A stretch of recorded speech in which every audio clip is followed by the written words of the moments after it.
minasyaitonir rajim. Bismillahirrahmanirrahim. Alhamdulillahirabbil alamin. Arrahmanirrahim. Maliki yaumiddin. Iyyaka na'budu wa iyyaka nasta'in.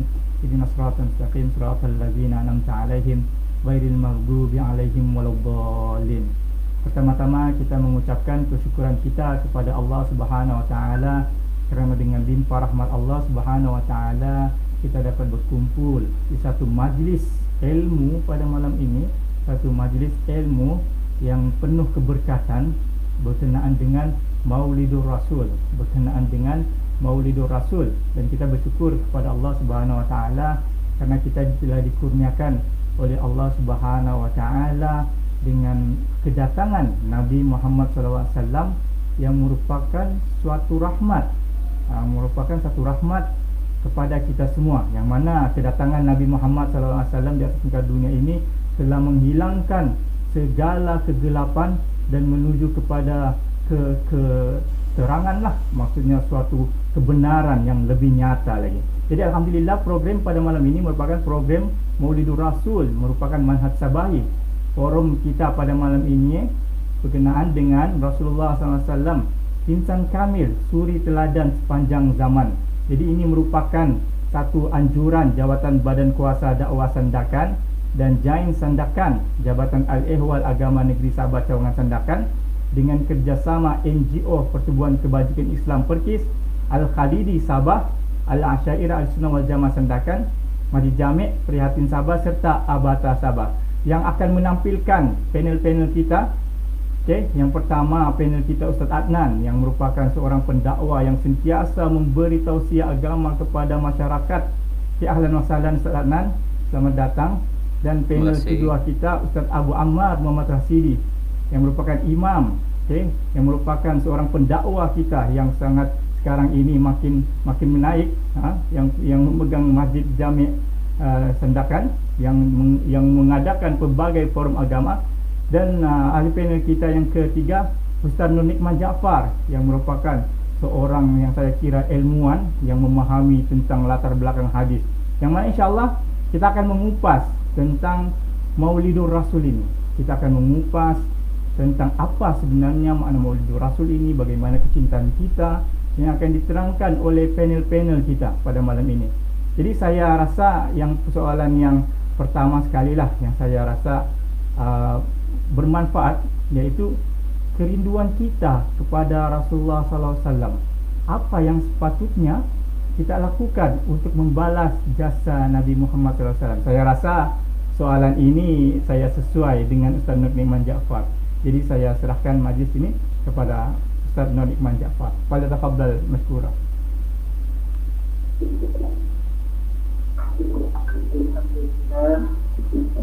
Segala puji bagi Allah, Tuhan pemilik dan pentadbir sekalian alam. Ucapan selawat dan salam ke atas imam kepada orang-orang yang bertakwa, kepada para nabi sekalian alam, yaitu junjungan mulia Nabi Muhammad sallallahu alaihi wasallam, seluruh keluarga, para sahabat radhiyallahu anhum ajma'in, supaya hari kiamat.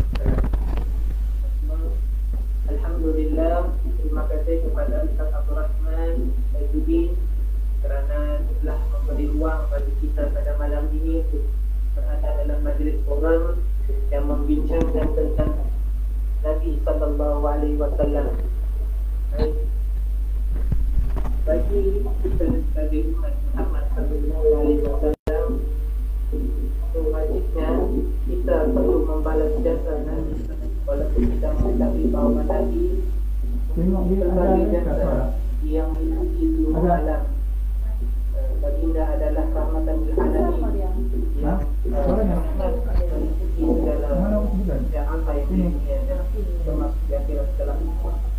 Tiada orang cara berfikir akan memperfikirkan kepentingan memberi penghormatan dan masyarakat keselamatan kesejahteraan, sekaligus menambah kemuliaan kepada seorang yang berjasa amat besar. Lebih-lebih lagi apabila jasa itu merata ke seluruh alam seperti Rasulullah sallallahu alaihi wasallam. Perbuatan selawat dan salam ke atas Rasulullah ialah akhlak mulia yang dituntut oleh Islam.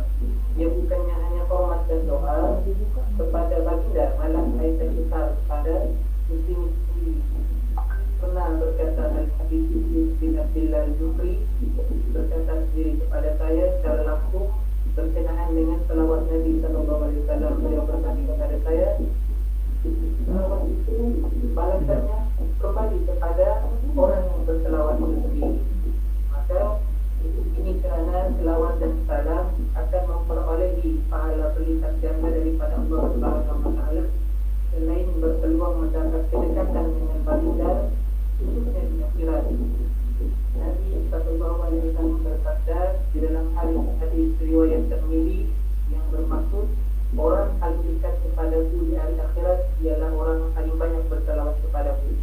Kedudukan hampir dengan Rasulullah adalah dambaan setiap orang Muslim. Kebalikan keadaan itu ialah sikap orang Islam yang enggan mengucapkan selawat dan salam kepada Rasulullah sallallahu alaihi wasallam apabila nama baginda disebut. Dalam hadis yang lain pula, Rasulullah sallallahu alaihi wasallam bersabda, hadis riwayat Ahmad bin Tirmizi, yang maksudnya orang-orang yang benar-benar bakti ialah orang yang disebut nama itu di hadapannya dan dia tidak mengucapkan salam kepadamu. Dan hadis yang lain pula, dalam hadis riwayat Tirmizi juga, Rasulullah sallallahu alaihi wasallam bersabda, semoga terkena debu hidung orang yang pada nama itu disebut di hadapannya, dia tidak berselawat untukmu. Yang tidak sekali dan karena berselawat apabila nama Rasulullah sallallahu alaihi wasallam disebut, maka yang dicatatkan oleh Wahbah al-Zuhair dalam kitabnya Akhlaq al-Muslim, al-Qadhi al-Qadiq, yang sedang terperangkap dalam keadaan mental keruh, jiwa kusut dan niat tidak murni kerana bergelumang dalam maksiat terhadap Allah Subhanahu.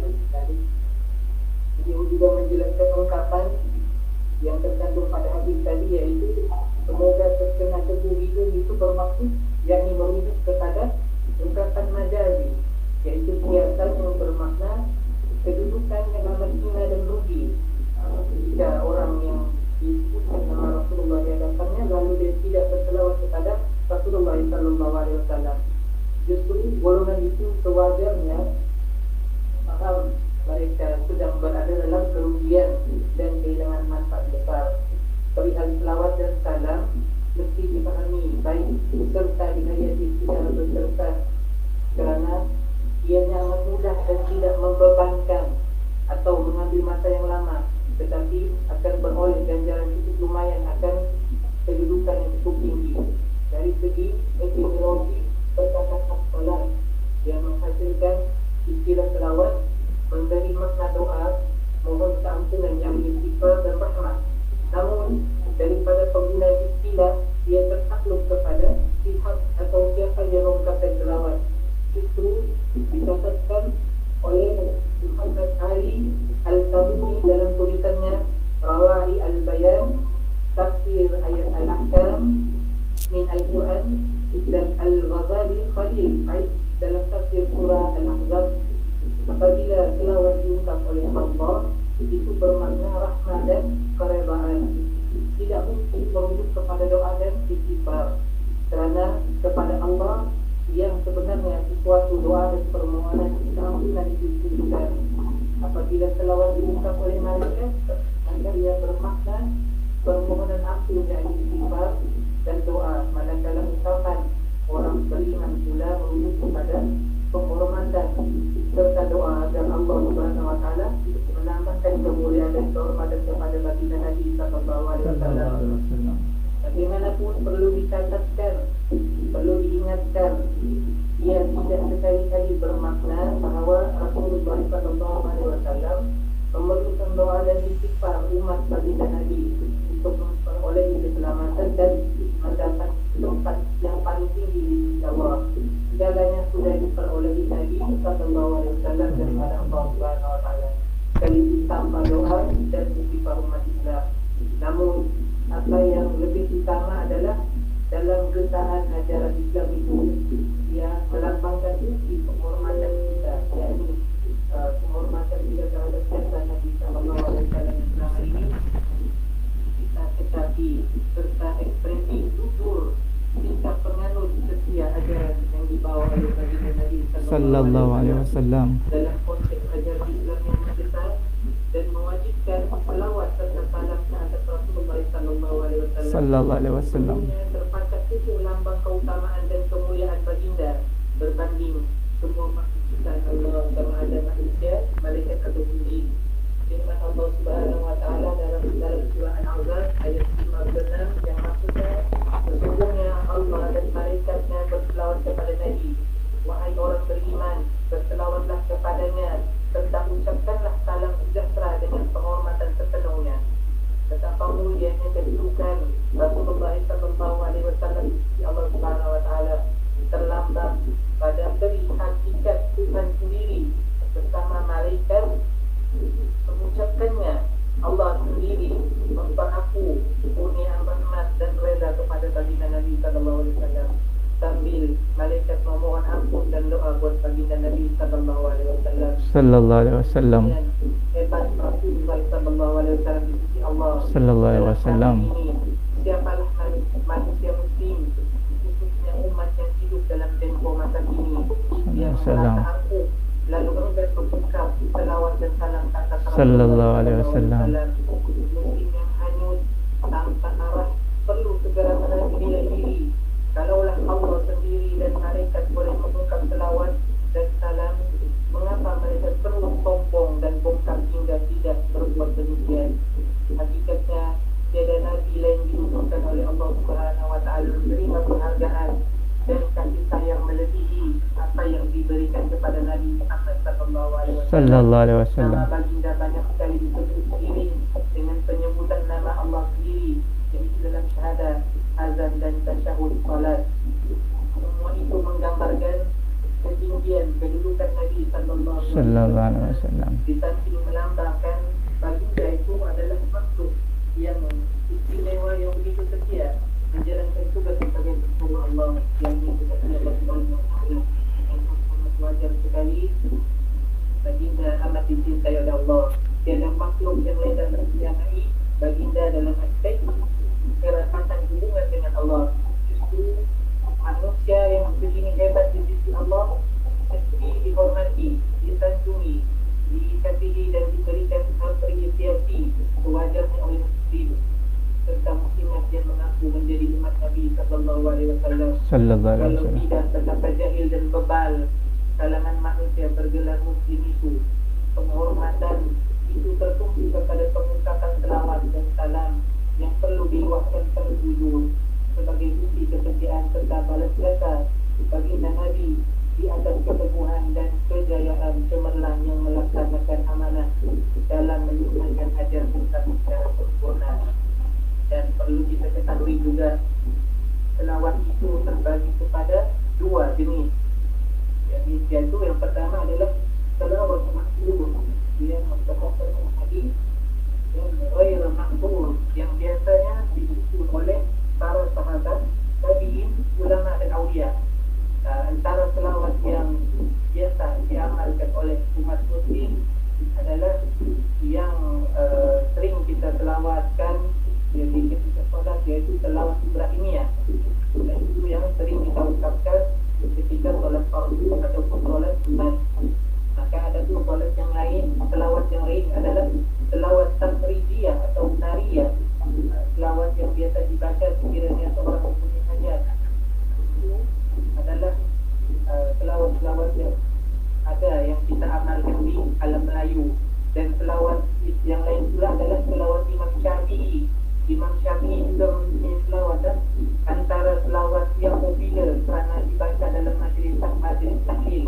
Menariknya, teks selawat ini mengungkapkan semoga Allah menganugerahkan selawat dan salam kepada Rasulullah sebanyak bilangan segala yang dia ketahui, dan cinta yang mencatat kalimahnya selama masih ada orang yang mengingati atau terlupa kepada Tuhan.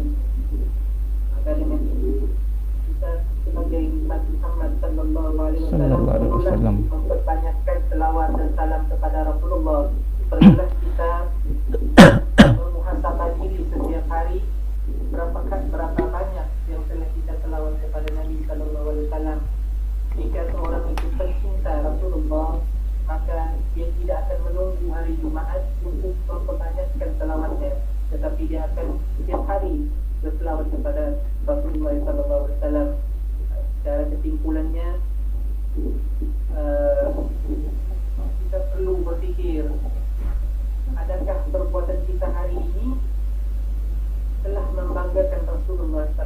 Sallallahu alaihi wasallam. Setelah kita mencarikan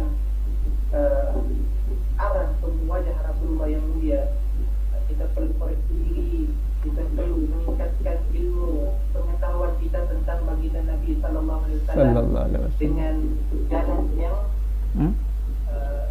jalan yang benar, yaitu melalui ulama-ulama kita, belajar mengenai sirah Nabi, mengenai hadis-hadis Nabi, dengan belajar kepada ulama-ulama yang muktabar, yang akan keilmuannya. Semoga dengan usaha kita ini Allah menambahkan cinta ke dalam hati kita, cinta kepada Nabi Muhammad SAW. Itu saja, insyaAllah mudah-mudahan membagi manfaat. Alhamdulillah, satu kupasan yang sangat bermanfaat untuk kita semua berkenaan dengan cara kita membalas jasa Nabi Muhammad SAW dengan berselawat kepada Nabi Muhammad SAW. Kerana kalau kita berselawat, maka selawat itu akan sampai kepada Nabi Muhammad, dan selawat itu Rasulullah SAW membalasnya, dan sampailah salam kita dan Nabi Muhammad SAW pun berselawat kita. Satu kupasan yang sangat menarik, yang mana Imam Syafi'i pun berselawat kepada Nabi Muhammad SAW dengan adada fi ilmillah fi asma'illah, sebanyak bilangan nama-nama Allah, sebanyak bilangan nama Allah. Jadi saya kembali kepada Ustaz Abu Ammar Muhammad Rasidi berkenaan satu soalan yang sangat menarik ini, yang mana soalan ini menceritakan berkenaan apa jasa terbaik baginda sallallahu alaihi wasallam kepada umat Islam, dan apakah yang dilakukan oleh Nabi Muhammad SAW di kota Mekah dan kota Madinah dalam pembinaan peradaban ummah. Saya rasa Ustaz Abu Ammar boleh berkongsi serba sedikit tentang latar belakang ini. Falyatafaddal mashkura. Bismillahirrahmanirrahim. Alhamdulillahirabbil alamin, wassalatu wassalamu ala Rasulillah wa ala alihi wa sahbihi wa mawalah.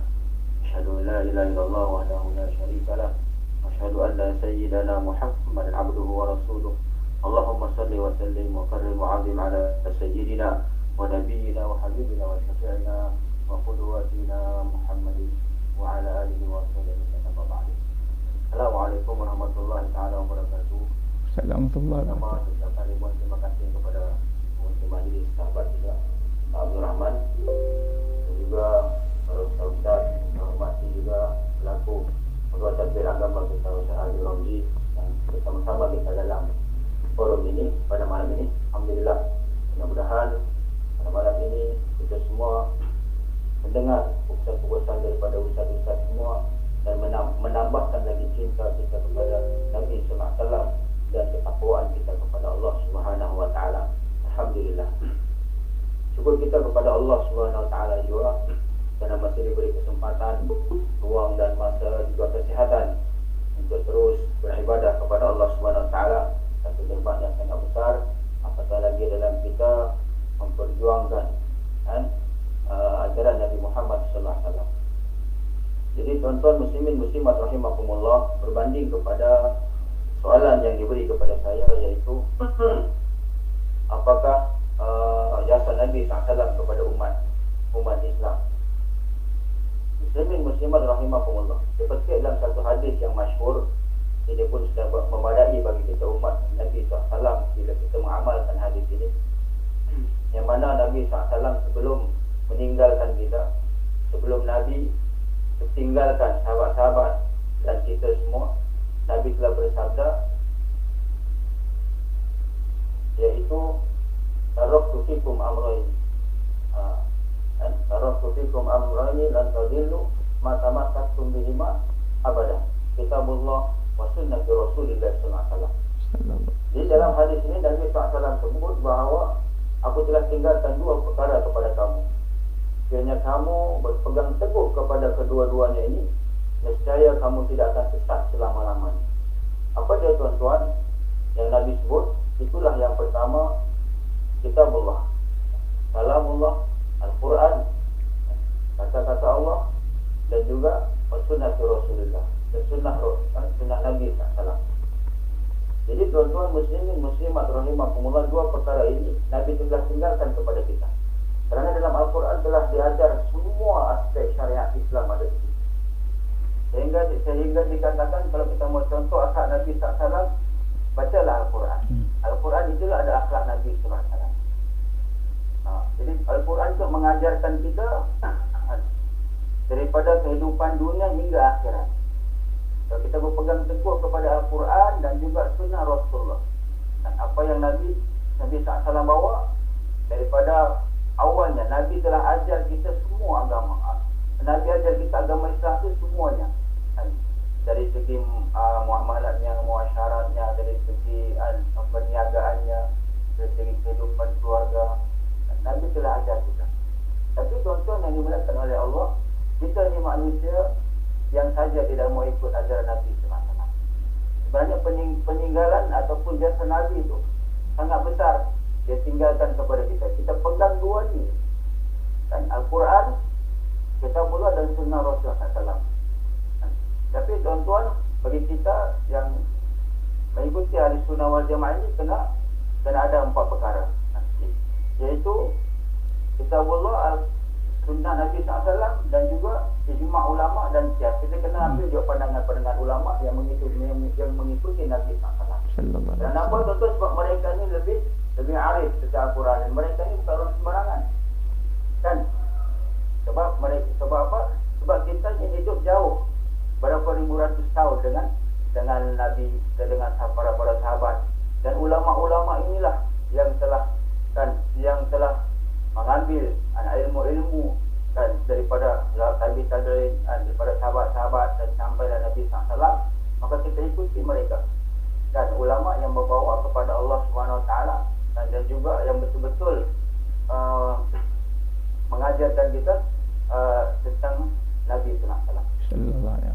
Jadi tuan-tuan yang dimuliakan oleh Allah SWT, bukan hanya sekadar itu, ada disebut lagi dalam satu hadis lain bahawa Nabi SAW tu jasa dia kepada kita di umat Islam, umatnya ni, sebab dia sayang sangat dengan kita, sehingga Nabi SAW boleh dicabut nyawa. Dicerita dalam satu hadis, dan terasa malaikat ketika itu, malaikat Israel ingin cabut nyawa.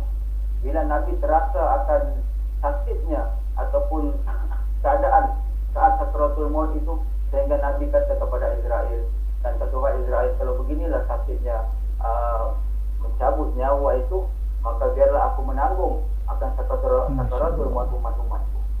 Jadi tuan-tuan yang berkata oleh Allah, itu hebatnya. Begitulah Nabi SAW cerita kepada kita. Itu pun jasanya sangat besar kepada kita. Tapi kita ni saja yang selalu melupakai kepada Rasulullah dan selalu tidak mengikuti ajaran Nabi SAW. Jadi kita kembali kepada pula peradaban, perkara-perkara apakah Nabi yang bawa, dan apa Nabi telah tinggalkan, apa yang peradaban yang Nabi tinggalkan kepada Madinah dan Mekah. Dan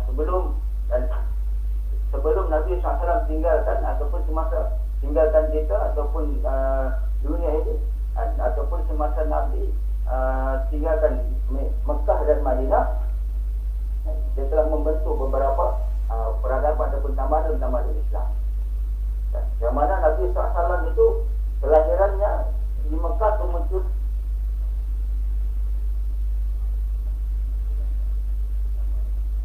Kemudian tuan-tuan,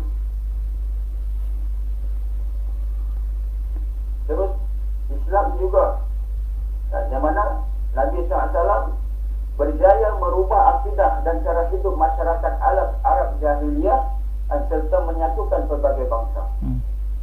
Kejayaan Nabi SAW, dia telah dapat menyatukan berbagai bangsa di Madinah maupun di Mekah, dan telah bersatu padu. Dan kehadirannya Nabi SAW, dan juga pada zaman Rasulullah SAW, dia merupakan zaman bermulanya ajaran dan tamadun Islam. Dan banyak perkara-perkara, sebab pada zaman jahiliyah dulu kan, manusia di keadaan orang Mekah, kafir Quraisy sangat jahil dan tidak ada akhlak dan sebagainya. Tapi bila kehadirannya Nabi SAW telah mengubah mereka kepada manusia yang lebih berakhlak, dan kepada manusia yang beriman kepada Allah SWT. Dan juga Nabi SAW berjaya menyatukan semula masyarakat Madinah berbilang agama dan keturunan. Dan apabila Nabi berada di Madinah, bermacam-macam kaum bangsa yang berada di situ. Kemudian datangnya Nabi menyatukan mereka dengan beriman kepada Allah Subhanahu Wa Taala dan mengajarkan mereka akan Islam. Juga seterusnya Nabi SAW mengeratkan lagi hubungan di kalangan masyarakat Islam menerusi usaha gigih mempersaudarakan orang Ansar dan Muhajirin. Dan apabila Nabi SAW berhijrah Mekah ke Madinah, kerana orang Muhajir ini orang Mekah dan orang Ansar ini orang Madinah, dan dapat disatukan kehadirannya Nabi SAW.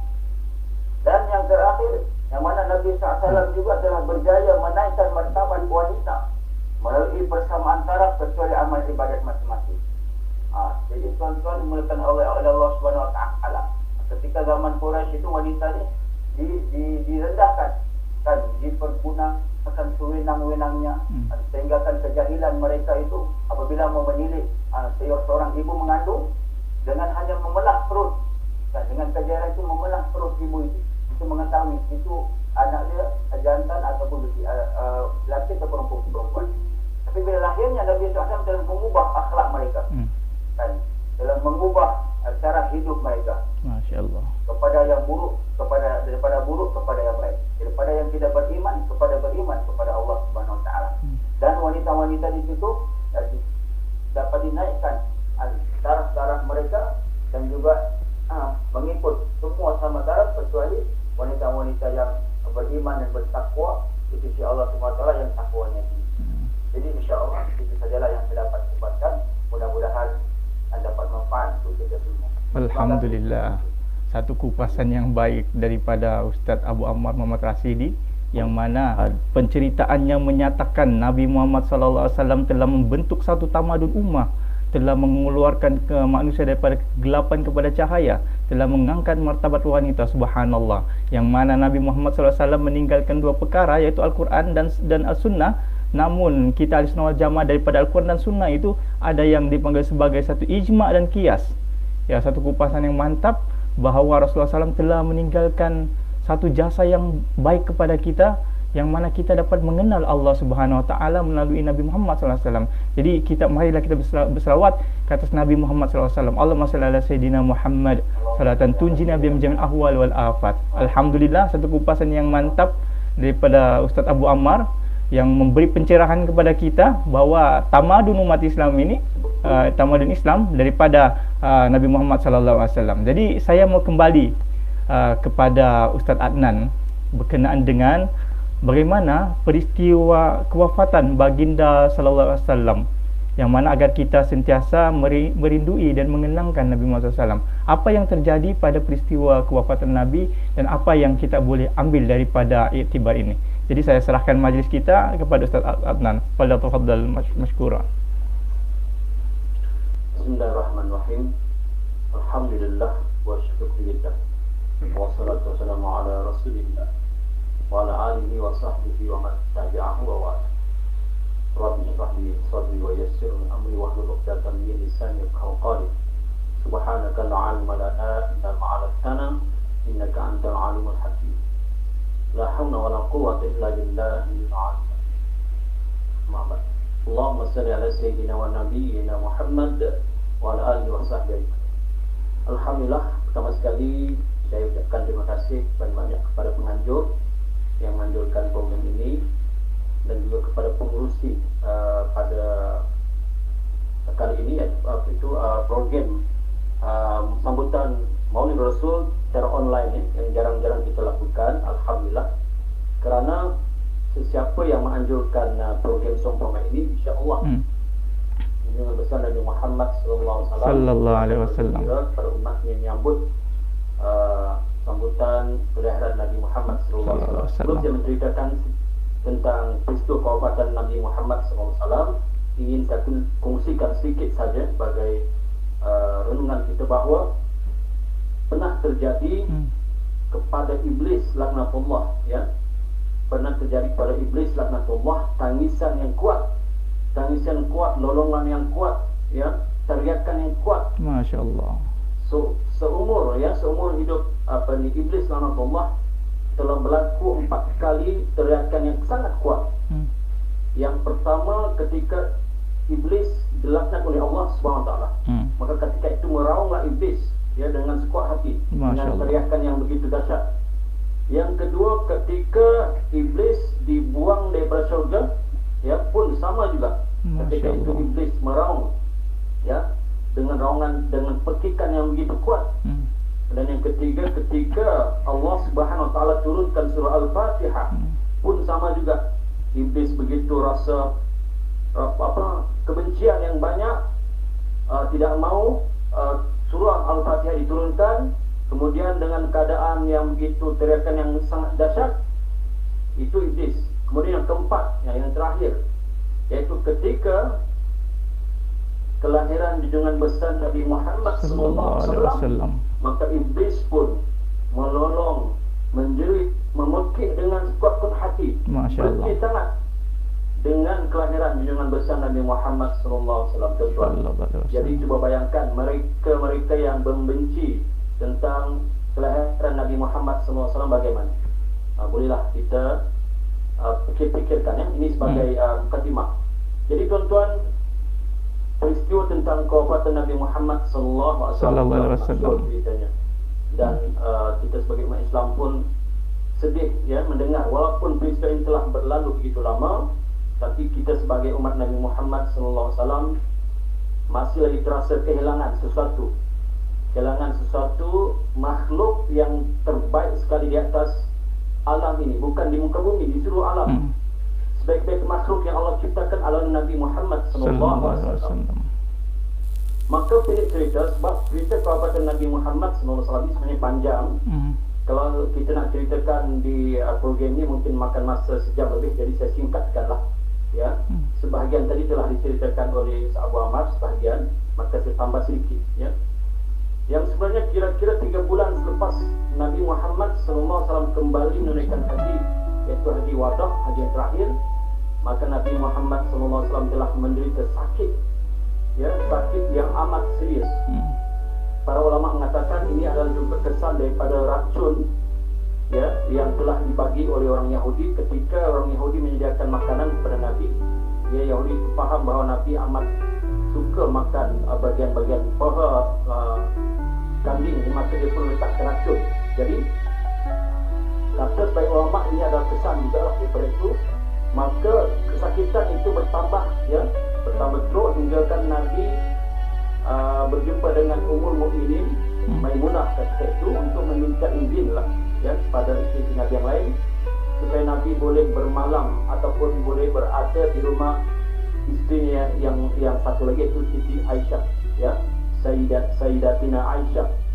Kemudian Sayyidatina Aisyah mengusap pada Nabi Muhammad SAW dan terasa begitu panas sangat.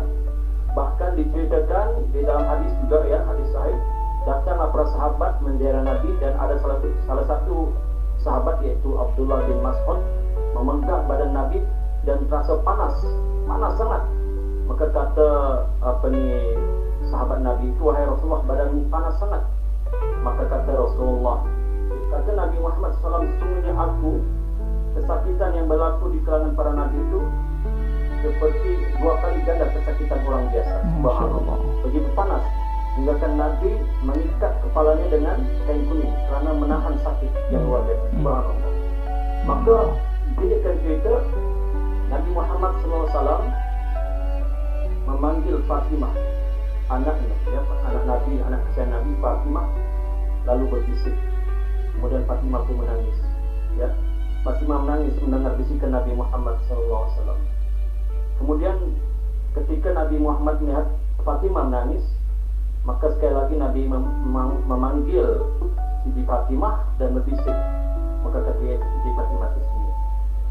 Jadi setelah selesai Nabi Muhammad SAW wafat, dikatakan bahawa orang bertanya kepada Siti Fatimah, kenapa ketika itu Siti Fatimah menangis dan kemudian tersenyum? Kata Siti Fatimah, ketika itu Rasulullah berbisik kepadaku, mengatakan bahawa tak lama lagi ayahku akan pergi meninggalkan dunia ini. Maka ketika itu aku menangis. Kemudian kenapa aku tersenyum? Kata Siti Fatimah, kerana aku tersenyum kerana kata Rasulullah, wahai Fatimah, di antara keluargaku yang akan menyusuli aku kembali ke rahmatullah adalah engkau. Maka ketika itulah Siti Fatimah tersebut. Jadi menjelang kewafatan Nabi Muhammad SAW, sakit yang begitu terasa semakin kritikal sehingga badan Nabi tidak mampu untuk solat berjemaah lagi. Ya, orang sakit tak mampu solat berjemaah dengan para sahabat, maka baginda menyuruhlah Sayyidina Abu Bakar ya untuk menjadi imam, mengimami para jemaah sekalian. Maka pada suatu hari, ini saya ringkas-ringkaskan tuan-tuan, langkah-langkah kita sebab untuk menyempatkan masa. Pada suatu hari Nabi keluar dengan dipapah oleh Ibnu Abbas dan Sayyidina Ali untuk solat berjemaah. Kemudian sempat Nabi berkhutbah, maka beliau memberi pujian dan menjelaskan, ya, khutbah itu sebenarnya menjelaskan tentang kelebihan Sayyidina Abu Bakar. Ya, kerana dalam khutbah itu Nabi Muhammad SAW berkata, bersabda, sungguh ada seorang hamba yang ditawarkan dunia dan perhiasannya, namun ia memilih akhirat. Jadi di antara para sahabat yang mendengar khutbah itu adalah Sayyidina Abu Bakar, dan Sayyidina Abu Bakar bila mendengar kata Nabi Muhammad SAW terus menangis. Menangis yang terisak-isak, tak dapat menahan ya juraian air mata itu.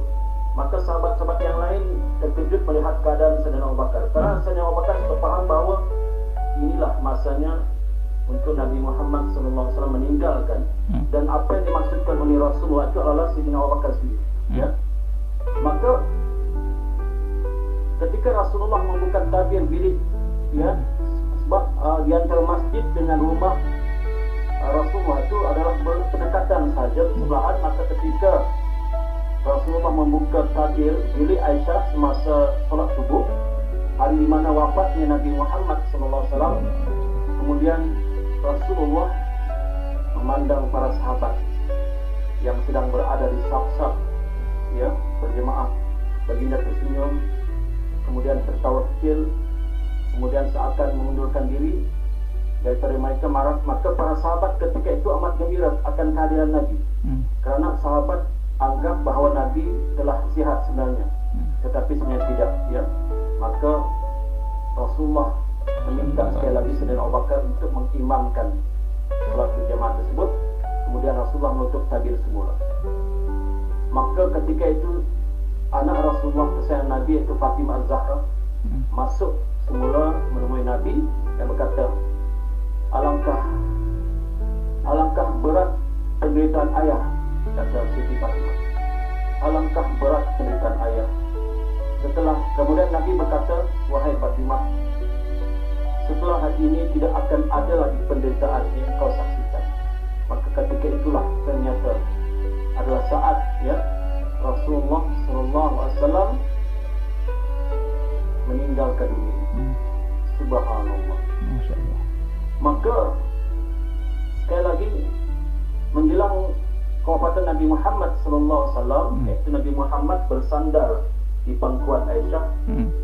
Maka ketika itu Nabi Muhammad terlihat ada seorang sahabat tengah memegang siwak. Maka Nabi seolah-olah ingin bersiwak. Dalam keadaan begitu, maka diambillah siwak itu daripada saudara Siti Aisyah, iaitu bernama Abdurrahman, dan diserahkan pada Rasulullah. Kemudian Rasulullah pun masukkanlah siwak itu ke mulut seperti orang bersiwak seperti biasa. Kemudian Rasulullah merendamkan tangannya ke dalam satu bekas yang berisi air, kemudian membasuh mukanya. Ya, kemudian Rasulullah bersabda, tidak ada Tuhan selain Allah. Sesungguhnya pada setiap kematian itu ada kesakitan. Ya, kata Rasulullah, la ilaha illallah. Ya, kata Rasulullah, sesungguhnya kematian itu ada kesakitan. Ya, ala innal mautal sakarat, kata Rasulullah. Maka dari dalam keadaan begitu, Siti Aisyah secara samar-samar masih mendengar baginda bersabda, ya, dalam keadaan begitu kata Rasulullah, bersama orang-orang yang dikurniakan nikmat oleh Allah, ya, bersama orang-orang yang dikurniakan nikmat oleh Allah, kata Rasulullah. Lalu Rasulullah berdoa lagi, Allahumma rafiqul a'la, Allah Allahumma rafiqul a'la, Allahumma rafiqul a'la. Kata Rasulullah. Akhirnya Rasulullah menghembuskan nafasnya terakhir berbuat, ya, di pangkuan istri kesayangannya itu, Siti Aisyah radhiyallahu anha. Kemudian setengah ulama melihatkan bahawa kewafatan Rasulullah sallallahu alaihi wasallam itu berlaku di waktu duha, dan ada juga yang mengatakan bahawa ia berlaku lepas waktu zuhur. Maka ketika kewafatan Rasulullah SAW, Sayyidina Abu Bakar tak sempat melihat, ya, tak sempat melihat, maka segeralah Sayyidina Abu Bakar masuk melihat tentang keadaan Rasulullah. Maka ketika membuka penutup wajah beliau, Sayyidina Abu Bakar sempat mencium beliau dan berkata, ya Rasulullah, sesungguhnya ketika engkau hidup, engkau dalam keadaan wahid, dan ketika engkau wafat pun engkau dalam keadaan wahid. Ini sesungguhnya adalah hadis, ya, Sahih Bukhari. Maka ramailah, ya, ramailah orang datang untuk bertemu dengan jenazah Rasulullah, hingga kan Madinah ketika itu diselubungi kesedihan yang dahsyat, ya. Madinah ketika itu diselubungi kesedihan yang dahsyat, kerana maklumlah seorang manusia yang mulia, yang punya akhlak yang agung, yang Allah kata innaka la'ala khuluqin azim ya Muhammad, itu yang kau mempunyai akhlak yang sangat agung, telah meninggalkan dunia ini. Semua sahabat tersujud. Sayyidina Umar seakan-akan tidak percaya tentang kewafatan Rasulullah sallallahu alaihi wasallam. Sayyidina Umar, barang siapa mengatakan Rasulullah wafat, maka pedang ini akan memanggal kepala. Subhanallah. Masya Allah. Maka ketika itu datanglah Sayyidina Umar, kerana Sayyidina Abu Bakar, kerana Sayyidina Abu Bakar sahajalah yang dapat menenangkan suasana itu, ya. Sayyidina Abu Bakar saja dapat menenangkan suasana itu. Maka kata Sayyidina Abu Bakar, barang siapa di antara kalian yang menyembah Muhammad, maka sesungguhnya Muhammad saat ini telah mati. Dan barang siapa di antara kalian yang menyembah Allah, maka sesungguhnya Allah itu maha hidup dan tidak akan mati selama-lamanya. Kemudian Sayyidina Abu Bakar membaca Al-Quran dalam surah Al-Imran 144. Kata Sayyidina Abu Bakar, saya bacakan di sini, A'udzubillahi minasyaitonir rajim. Wa ma Muhammadun illa rasulun qad khalat min qablihi rusul. Afa immata aw qutila qalabtum ala aqabikum wa man yanqalib ala aqibaihi falan yadurrullaha syai'a wa sayajzillahu asy-syakirin. Sadaqallahul azim. Maksudnya, dan Muhammad hanyalah seorang rasul, sebelumnya telah berlalu beberapa rasul. Apakah jika dia wafat ataupun terbunuh, kamu berbalik ke belakang, yakni murtad? Maka barang siapa berbalik ke belakang, ia tidak akan merugikan Allah sedikit pun. Allah akan memberi balasan kepada orang-orang yang bersyukur, ya. Maka mendengar ucapan Sayyidina Abu Bakar kepada Sayyidina Umar, dan juga mendengar ayat yang dibacakan oleh Sayyidina Abu Bakar kepada Sayyidina Umar, maka Sayyidina Umar terduduk, tuan-tuan, terduduk menangis, ya Allah, menangis seakan-akan tidak percaya, dan seakan-akan ayat Quran yang disampaikan oleh Sayyidina Abu Bakar itu seolah-olah ayat baru, padahal ayat itu sudah lama pun diturunkan.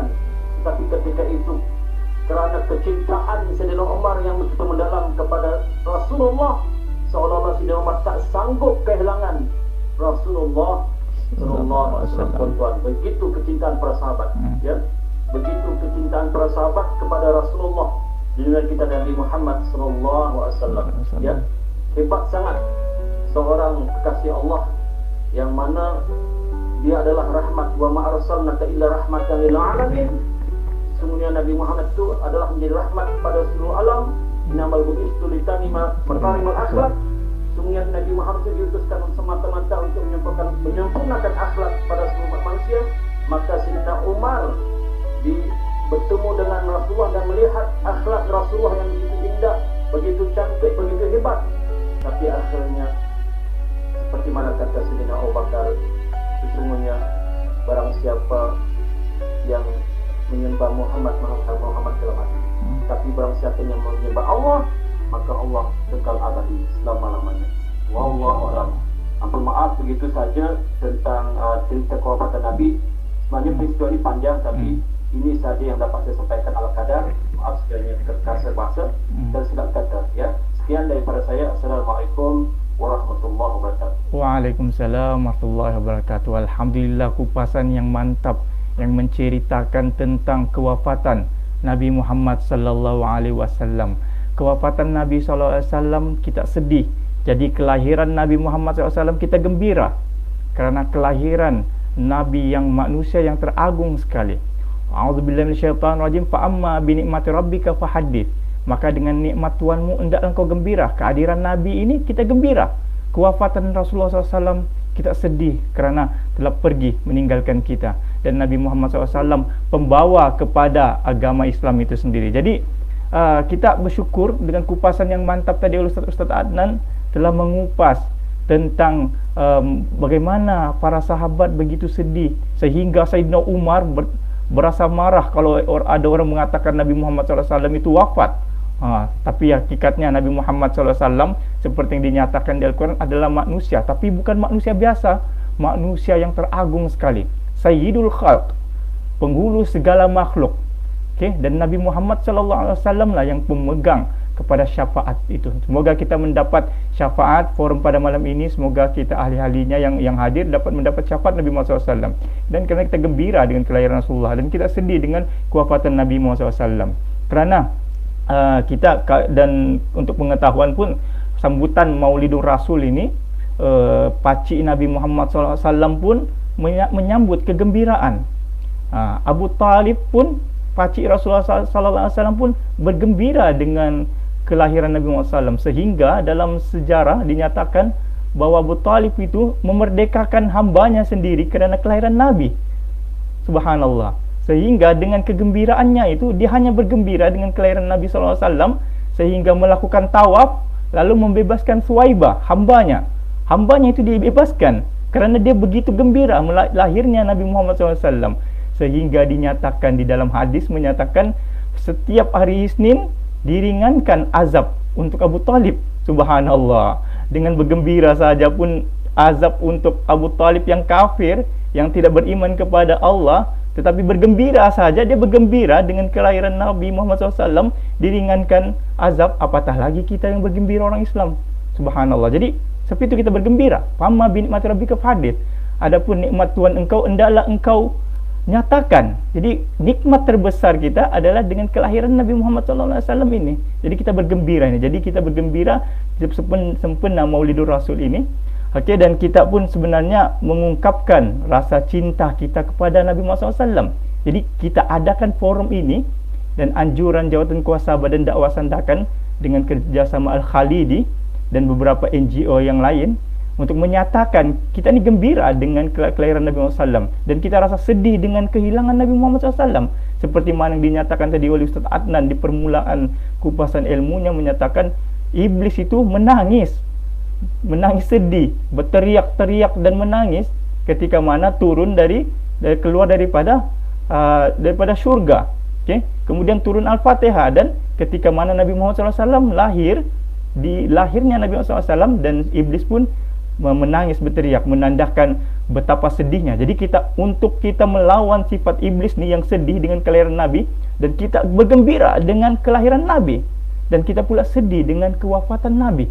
Subhanallah, inilah hati kita. Jadi kita mengungkapkan kecintaan kita kerana di dalam riwayat Bukhari Muslim menyatakan la yu'minu ahadukum hatta akuna ahabba ilaihi min walidi wa walidi wan nas ajmain. Tidak kamu dikira beriman, maksudnya kita ini tidak dikira beriman kalau benar-benar la yu'minu ahadukum hatta, sehinggalah kita ini mencintai Nabi Muhammad SAW lah. Jadi perlu pencintaan kepada Nabi Muhammad SAW itu. Salasun man kunna fihi wajadata halawatul iman. 3, kalau orang itu dapat menguasainya, maka dia akan mendapat kemanisan iman. Itu yang pertama, mencintai Allah. Kedua, mencintai Nabi Muhammad SAW. Jadi mencintai Nabi Muhammad SAW perlu diungkapkan, perlu dinyatakan. Bukan saja di dalam hati, tapi perlu kita agungkan. Seperti mana di dalam ayat Al-Quran, a'udzubillahi minasyaitonirrajim, dalam surah Al-Hajj, a'udzubillahi minasyaitonirrajim, Zalika wa may yu'azzim sya'airallah fa inna min taqwal qulub. Maka itu, siapa yang mengagungkan syiar Allah, syiar terbesar umat Islam adalah Nabi Muhammad SAW. Tidak akan lahir Islam tanpa Nabi Muhammad. Jadi syiar terbesar Islam itu adalah Nabi Muhammad SAW. Jadi siapa yang mengagungkan syiar, syiar yang terbaik adalah kelahiran Nabi Muhammad, Maulidur Rasul, maka itu daripada cetusan takwal qulub, daripada hati yang bertakwa. Subhanallah.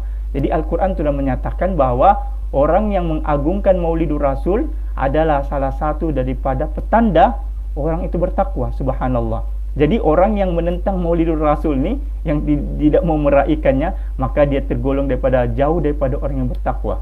Subhanallah. Semoga kita dijauhkan itu. Wa may yu'azzim hurmatullah fa huwa khairul lahu inda rabbih. Siapa yang mengagungkan hurmatullah, yaitu kehormatan Allah, yang kehormatan Allah itu maksudnya Nabi Muhammad lah yang teragung sekali.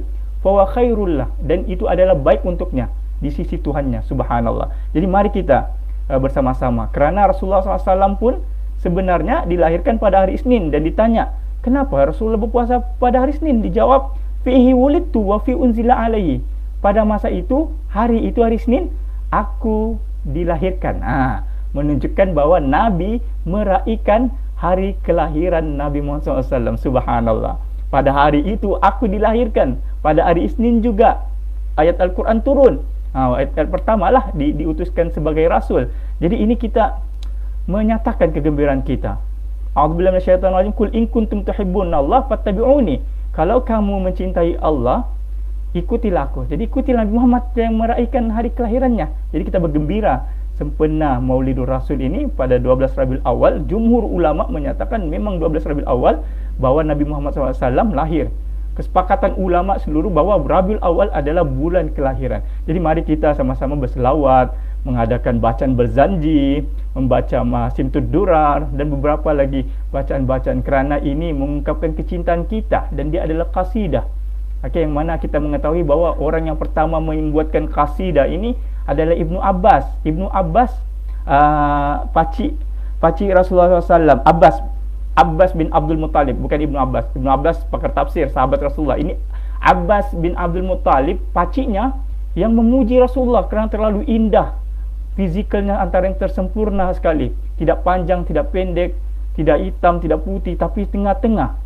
Sawo matang, insan yang paling sempurna. Sehingga Abbas bin Abdul Muttalib memuji Rasulullah SAW. Subhanallah. Bolehkah aku memujimu Rasulullah? Kata Abbas bin Abdul Muttalib. Kata Rasulullah, silakan. Semoga lidahmu dijaga oleh Allah daripada penyakit dan badanmu dijaga. Jadi memuji, melantunkan kasidah, rupa-rupanya ada manfaatnya. Jadi mari kita sama-sama memuji Rasulullah SAW. Kerana memuji Rasulullah SAW akan membawa kita kepada pujian kepada Allah Subhanahu Wa Taala. Kerana nama Nabi Muhammad itu salah satunya adalah Ahmad. Disebutkan dalam Al-Quran, min ba'di ismuhu Ahmad. Namanya Ahmad. Ahmad itu dihilangkan mim di situ, iaitu Muhammad. Mim dikasih hilangkan, dia akan jadi Ahad. Allahu Ahad. Qul huwallahu ahad. Dialah yang satu. Jadi dengan memuji Nabi Muhammad akan membawa kita kepada memuji Allah Subhanahu Wa Taala yang Maha Agung. Subhanallah. Jadi ini dia. Jadi kupasan pada malam ini. Terima kasih kepada Ustaz Nur Nikman Jaafar yang telah menguraikan tentang berselawat. Imam Syafi'i menyatakan selawat, sehingga ada yang selawat disebut, ada yang tidak disebut. Ada mafi ilmillah. Semua ini adalah kupasan yang sangat mantap, dan begitu diteruskan dengan Ustaz Abu Ammar Muhammad Rasidi yang mengupas tamadun umat Islam dengan kelahiran Nabi Muhammad SAW ini. Innama bu'itsu litammima makarimal akhlak. Aku ini diutuskan untuk menyempurnakan akhlak yang mulia. Subhanallah, itu kupasan yang mantap, bahwa di situ tercipta tamadun umat Islam. Sehinggalah di akhirnya Ustaz Adnan menceritakan tentang kewafatan Nabi Muhammad SAW, yang mana para sahabat sedih, sehingga ada yang tidak mau menerimanya, sehingga ada yang marah kerana tidak mau menerima bahawa Nabi Muhammad SAW itu telah wafat. Sehinggalah turun ayat Al-Quran yang menenangkan mereka, dan mereka memegang Al-Quran itu, bahawa mereka tenang bahawa Nabi Muhammad itu basyarun la kal basyar, seorang manusia tetapi bukan manusia biasa. Bukan manusia biasa. Muhammadun basyarun la kal basyaru bal huwa kal yaqut bainal hajari, bahawa dia itu bagaikan permata di antara semua batu-batu. Permata batu, tapi dia permata yang sangat bernilai sekali. Subhanallah. Jadi semoga dengan kupasan yang mantap daripada ahli panel kita, sebenarnya program kita pada malam ini banyak panel kita, tetapi ada urusan mereka, ada program mereka dengan YB, ada program mereka dengan di Jabatan Pendidikan. Jadi di ini kita mengumpulkan tiga ini pun sudah mampu mengungkapkan aspek kecintaan kita kepada Allah Subhanahu Wa Taala. Jadi itu sahaja tentang perkongsian forum malam ini. InsyaAllah kita akan meneruskan. Sudah 1 jam lebih kita berforum ini, dan InsyaAllah kita akan teruskan, akan menceritakan. Dan untuk promosi, InsyaAllah pada hari Sabtu, mari ramai-ramai kita ke Masjid Jami' Bandar Sandakan. Kita penuhi Masjid Jami' ini yang dipegang oleh Ustaz Abu Ammar, imam kita, yang akan menampilkan penceramah-penceramah di bumi Sandakan, manhaj Sabahi, yang berakidah Al-Asy'ariyah dan Maturidiyah, bermazhab Asy-Syafi'i, dan beraliran Al-Junaid dan Al-Ghazali, dan Imam An-Naqsyabandi itu pun daripada aliran itu, Al-Khalidi pun daripada aliran itu. Kita akan mengungkapkan tentang, ya Rasulullah, kedatangan membawa barakah. InsyaAllah datang ramai-ramai pada hari Sabtu nanti, InsyaAllah antara Maghrib sama Isya kita akan kupas. Jadi terima kasih kepada Ustaz Nur Hikmah Jaafar, Ustaz Abu Ammar, dan Ustaz Adnan Joldi, dan beberapa ahli yang hadir pada malam ini. Semoga kita mendapat manfaat pada malam ini. Semoga Allah sentiasa merahmati kita. Jadi kita berselawat kepada Rasulullah SAW. Allahumma salli ala Sayyidina Muhammad salatan tunjina biha min jamil ahwal wal afat, wa taqdi lana biha jamil hajat, wa tutahhiruna min jamil sayyiat, wa tarfa'una bi indaka 'ala darajat, wa tuballighuna bi aqsal ghayat min jamil khairat fil hayati wa abadan mamat. Allahumma salli ala Sayyidina Muhammad tibbil qulubi wa dawa'iha wa afiyatil ajsadi wa shifaiha wa nuril absari wa dhiya'iha wa ala alihi wa sallim. Allahumma salli ala Sayyidina Muhammad al-fatil ma ughliq wal khatim lima sabaq nasirul haqqi bil haqqi wal hadi ila siratal mustaqim wa ala alihi wa ajmain ka qadri miqdar azim. Allahumma salli ala Sayyidina Muhammad salatan kamilatan wa sallim salaman taman ala Sayyidina Muhammadin alladhi tanhalu bil qad wa tanfarju bil qurab wa tuqda bil hawaij wa tunal bil raghaib wa husnul khawatim wa istasqal ghamam bi wajhin karim wa ala alihi wa sahbihi fi kulli hatin wa nafsin ala kulli ma'lumin lak. Allahumma salli ala nur wa nur Allahumma salli ala Sayyidina Muhammad nur dzati was sirri sari fi sair asma'i sifat wa ala alihi wa sahbihi wasallam. Itu saja. Wabillahi taufiq wal hidayah. Wassalamualaikum warahmatullahi wabarakatuh. Terima kasih semua. Syukran. Assalamualaikum. Waalaikumsalam warahmatullahi wabarakatuh.